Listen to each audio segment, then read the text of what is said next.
Hello guys, welcome to new video. আজকে আমরা কথা বলবো দক্ষিণ ভারতের মেগা পাওয়ার স্টার রামচরণের ব্যাপারে। তার সিনেমার ম্যাজিক আর ব্যক্তিগত জীবনের কিছু অজানা গল্প আজকে আপনাদের সাথে শেয়ার করব। চলুন শুরু করা যাক। রামচরণ বিখ্যাত অভিনেতা চিরঞ্জীবী আর সুরেখা কনিদেলার ছেলে। তার কাকা হলেন পবন কল্যাণ এবং নাগাবাবু। রামচরণের দুই বোন আছে, সুস্মিতা আর সৃজা। আর রামচরণ জন্মগ্রহণ করেছিলেন 1985 সালে। রামচরণ তার পড়াশোনার জন্য কয়েকটি স্কুলে গিয়েছিলেন। তিনি চেন্নাইয়ের পদ্ম শেষাদ্রি বালা ভবন, ওটির লরেন্স স্কুল আর হায়দ্রাবাদের পাবলিক স্কুলে পড়াশোনা করেছেন। এরপর তিনি সেন্ট ম্যারিজ কলেজে বিকম পড়তে ঢুকলেও শেষ পর্যন্ত তা সম্পূর্ণ করেননি এবং অভিনয়ে মন দিয়েছিলেন। রামচরণ অভিনয়ে পুরোপুরি ঢোকার আগে মুম্বাইয়ে কিশোর নামিত কাপুরের অ্যাক্টিং স্কুলে অভিনয় শিখেছিলেন। তারপর 2007 সালে পরিচালক পুরী জগন্নাথের পরিচালনায় চিরুথা সিনেমার মাধ্যমে তার বড় পর্দায় অভিষেক হয়। এই সিনেমাটির জন্য তিনি সেরা নতুনের পুরস্কারও পান। রামচরণের প্রথম সিনেমা চিরুথা মুক্তি পেয়েছিল 2007 সালে সেপ্টেম্বর মাসে। এটি একটি দারুণ অ্যাকশন ফিল্ম ছিল, যার পরিচালনা করেছিলেন পুরী জগন্নাথ। বক্স অফিসে সিনেমাটি বেশ সফল হয়েছিল এবং রামচরণ তার অভিনয়ের জন্য সেরা নতুনের পুরস্কারও পেয়েছিলেন। সিনেমাটি দর্শকদের কাছ থেকে ইতিবাচক প্রতিক্রিয়া পেয়েছিল এবং রামচরণের ক্যারিয়ারকে একটি শক্ত ভিত্তি দিয়েছিল। রামচরণের দ্বিতীয় সিনেমা হল মাগধীরা, যা মুক্তি পেয়েছিল 2009 সালে। এটি একটি ব্লকবাস্টার ফ্যান্টাসি অ্যাকশন ফিল্ম ছিল, যার পরিচালনা করেছিলেন এস রাজামৌলি। এই সিনেমাটি বক্স অফিসে দুর্দান্ত সাফল্য অর্জন করে অনেক রেকর্ড ভেঙেছিল এবং রামচরণকে সুপারস্টারের আসনে বসিয়ে দেয়। এতে কাজল আগরওয়ালও প্রধান ভূমিকায় অভিনয় করেছিল। মাগধীরা সিনেমাটি বিশ্বজুড়ে প্রায় 150 কোটি টাকার বেশি আয় করেছিল, যা সেই সময় একটি দারুণ রেকর্ড। এটিই ছিল প্রথম তেলুগু সিনেমা যা 100 কোটি টাকার ক্লাবে প্রবেশ করেছিল। রামচরণের তৃতীয় সিনেমা হল অরেঞ্জ, যা মুক্তি পেয়েছিল 2010 সালে। এটি একটি রোম্যান্টিক কমেডি ড্রামা ছিল, যার পরিচালনা করেছিলেন ভাস্কর। সিনেমাটিতে রামচরণের সাথে জেনেলিয়া ডিসুজা অভিনয় করেছিলেন। বক্স অফিসে সিনেমাটি অবশ্য খুব একটা সাফল্য পায়নি, তবে এর গানগুলো বেশ জনপ্রিয় হয়েছিল। অরেঞ্জ সিনেমাটি অবশ্য বক্স অফিসে খুব একটা সাফল্য পায়নি। এর বাজেট ছিল বেশ বড়, কিন্তু কালেকশন সেই তুলনায় কম ছিল এবং এটি বাণিজ্যিকভাবে ব্যর্থ হয়েছিল। তবে সময়ের সাথে সাথে এটি একটি কাল্ট ফিল্মের মর্যাদা পেয়েছে এবং এর গানগুলো মানুষের মনে চিরস্থায়ী জায়গা করে নিয়েছে। রামচরণের চতুর্থ সিনেমা হল রাচা, যা মুক্তি পেয়েছিল 2012 সালে। এটি একটি মাস অ্যাকশন ফিল্ম ছিল, যা বক্স অফিসে দারুণ হিট হয়েছে। রামচরণের পঞ্চম সিনেমা হল নায়ক, যা মুক্তি পেয়েছিল 2013 সালে। এটি একটি দ্বৈত চরিত্রে রামচরণের অভিনয় সমৃদ্ধ মাস অ্যাকশন ফিল্ম ছিল, যা দর্শকের কাছ থেকে দারুণ ভালোবাসা পেয়েছে। নায়ক সিনেমায় রামচরণ একই সাথে দুটি ভিন্ন চরিত্রে অভিনয় করেছিলেন। একটি চরিত্রে তিনি ছিলেন একজন সাধারণ মানুষ আর অন্যটিতে ছিলেন একজন মাফিয়া ডন। সিনেমাটিতে তার সাথে কাজল আগরওয়াল ও আমলা পলও প্রধান ভূমিকায় অভিনয় করেছিলেন। গানগুলো এবং অ্যাকশন দৃশ্যগুলোর জন্য সিনেমাটি বেশ প্রশংসিত হয়েছিল এবং এটি বক্স অফিসেও দারুণ সাফল্য পেয়েছিল। রামচরণের ষষ্ঠ সিনেমা হল হিন্দি ও তেলুগু ভাষায় মুক্তি পাওয়া জাঞ্জির বা তুফান, যা মুক্তি পেয়েছিল 2013 সালে। এটি তার বলিউডে অভিষেক সিনেমা ছিল, যেখানে তিনি অমিতাভ বচ্চনের বিখ্যাত চরিত্র বিজয় খান্নার ভূমিকায় অভিনয় করেছিলেন। এতে তার সাথে প্রিয়াঙ্কা চোপড়াও প্রধান ভূমিকায় ছিলেন। জাঞ্জির সিনেমায় রামচরণ একজন সৎ পুলিশ অফিসারের চরিত্রে অভিনয় করেছিলেন, যিনি অপরাধ জগতের বিরুদ্ধে লড়াই করেন। এতে অমিতাভ বচ্চনের আইকনিক শের খান চরিত্রে অভিনয় করেছিলেন সঞ্জয় দত্ত এবং সিনেমার ভিলেনের ভূমিকায় ছিলেন প্রকাশ রাজ। যদিও সিনেমাটি বক্স অফিসে খুব একটা সাফল্য পায়নি, তবুও এটি রামচরণের বলিউডে প্রবেশ হিসেবে গুরুত্বপূর্ণ ছিল। রামচরণের সপ্তম সিনেমা হল ইয়েভারু, যা মুক্তি পেয়েছিল 2014 সালে। এটি একটি অ্যাকশন থ্রিলার ফিল্ম ছিল, যার পরিচালনা করেছিলেন ভামসি পেইডিপল্লী। এতে রামচরণের সাথে শ্রুতি হাসান ও অ্যামি জ্যাকসন অভিনয় করেছিলেন আর গুরুত্বপূর্ণ চরিত্রে ছিলেন আল্লু অর্জুন। সিনেমাটি বক্স অফিসে বেশ সফল হয়েছিল এবং দর্শকদের কাছ থেকে ভালো প্রতিক্রিয়া পেয়েছে। ইয়েভারু সিনেমায় রামচরণ এমন একজন যুবকের চরিত্রে অভিনয় করেন যে প্লাস্টিক সার্জারির মাধ্যমে তার চেহারা বদলে ফেলে এবং তার প্রেমিকা ও পরিবারের মৃত্যুর প্রতিশোধ নিতে বের হয়। সিনেমাটিতে অ্যাকশন, রহস্য এবং টানটান উত্তেজনা রয়েছে। বিশেষ করে আল্লু অর্জুনের ক্যামিও ভূমিকা এবং গানগুলো সিনেমাটির বাড়তি আকর্ষণ ছিল। রামচরণের অষ্টম সিনেমা হল গোবিন্দুদু আন্দুরি বাদেলে, যা মুক্তি পেয়েছিল 2014 সালে। এটি একটি পারিবারিক ড্রামা ছিল, যার পরিচালনা করেছিলেন কৃষ্ণ ভামসি। সিনেমাটিতে রামচরণের সাথে কাজল আগরওয়াল ও প্রকাশ রাজ প্রধান ভূমিকায় অভিনয় করেছিলেন।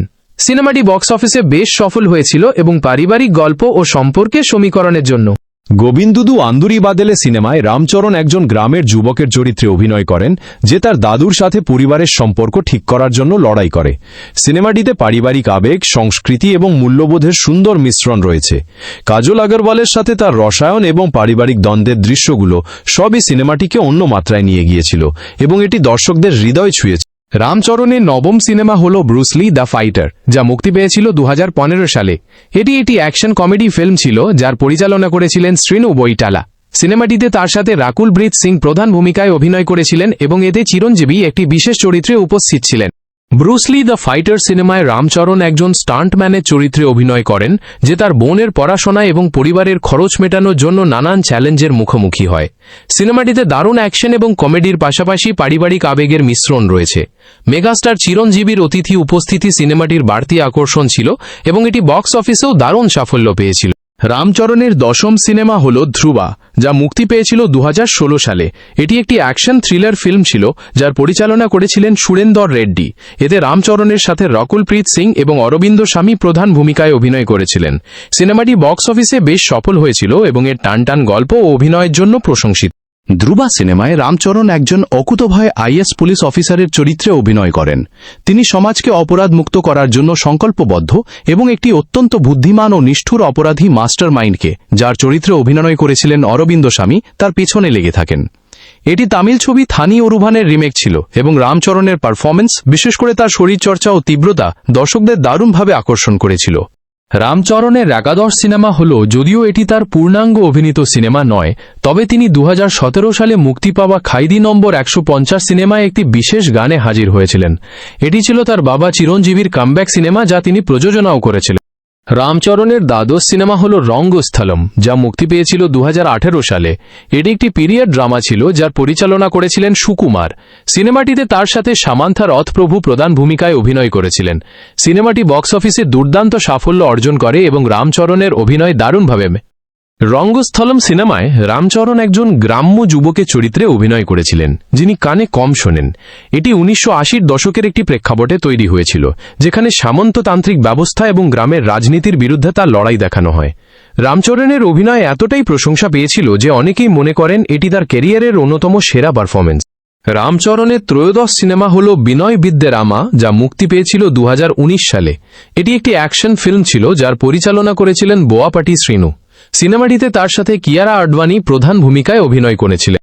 বিনয় বিদ্যে রামা সিনেমায় রামচরণ একজন যুবকের চরিত্রে অভিনয় করেন যে তার পরিবারের সুরক্ষার জন্য যে কোনো চরম পদক্ষেপ নিতে পারে। এটি একটি ভরপুর অ্যাকশন ফিল্ম যেখানে অনেক বেশি over the top action sequence রয়েছে। সিনেমার প্রধান ভিলেনের ভূমিকায় অভিনয় করেছিলেন বিবেক ওবেরয়। যদিও সিনেমাটি সমালোচকদের কাছ থেকে মিশ্র প্রতিক্রিয়া পেয়েছিল, তবুও এটি রামচরণের অ্যাকশন হিরো ইমেজকে আরও দৃঢ় করেছিল। রামচরণের চতুর্দশ সিনেমা হল RRR, যা মুক্তি পেয়েছিল 2022 সালে। এটি একটি দুর্দান্ত পিরিয়ড অ্যাকশন ড্রামা ছিল যার পরিচালনা করেছিলেন SS রাজামৌলি। এতে রামচরণের সাথে জুনিয়র NTR প্রধান ভূমিকায় অভিনয় করেছিলেন। সিনেমাটি বিশ্বজুড়ে ব্যাপক আলোড়ন সৃষ্টি করেছিল এবং অসংখ্য পুরস্কার জিতেছিল। RRR সিনেমায় Ram Charan British police officer Alluri Sitarama রাজুর চরিত্রে অসাধারণ অভিনয় করেছিলেন।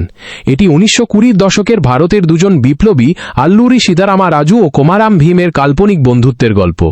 সিনেমার ভিজুয়াল এফেক্টস, অ্যাকশন সিকোয়েন্স এবং নাটু নাটু গানটি বিশ্বজুড়ে এক উন্মাদনা সৃষ্টি করেছিল এবং এটি সেরা অরিজিনাল গানের জন্য অস্কারও জিতেছে। তার পঞ্চদশ সিনেমা হল আচার্য, যা মুক্তি পেয়েছিল 2022 সালে। এটি একটি অ্যাকশন ড্রামা ফিল্ম ছিল যার পরিচালনা করেছিলেন কোড়াতালা শিবা। সিনেমাটিতে তার সাথে তার বাবা চিরঞ্জীবী প্রধান ভূমিকায় অভিনয় করেছিলেন। আচার্য সিনেমায় রামচরণ সিদ্ধা নামে একজন বিপ্লবী যুবকের চরিত্রে অভিনয় করেছিলেন যিনি নকশাল আন্দোলনে জড়িয়ে পড়েন এবং একটি মন্দিরের জমি মাফিয়াদের হাত থেকে বাঁচানোর জন্য লড়াই করেন। এতে মেগাস্টার চিরঞ্জীবীও গুরুত্বপূর্ণ ভূমিকায় ছিলেন। যদিও সিনেমাটি দর্শকদের প্রত্যাশা পূরণ করতে পারেনি, তবে রামচরণের ষোড়শ সিনেমা হল পেড্ডি, যা মুক্তি পেতে চলেছে 4 জুন 2026 সালে। এটি একটি স্পোর্টস অ্যাকশন ড্রামা ফিল্ম যার পরিচালনা করেছেন বুচিবাবু সানা। সিনেমাটিতে রামচরণের সাথে জাহ্নবী কাপুর প্রধান ভূমিকায় অভিনয় করছেন। আজকের ভিডিওর জন্য এইটুকুই।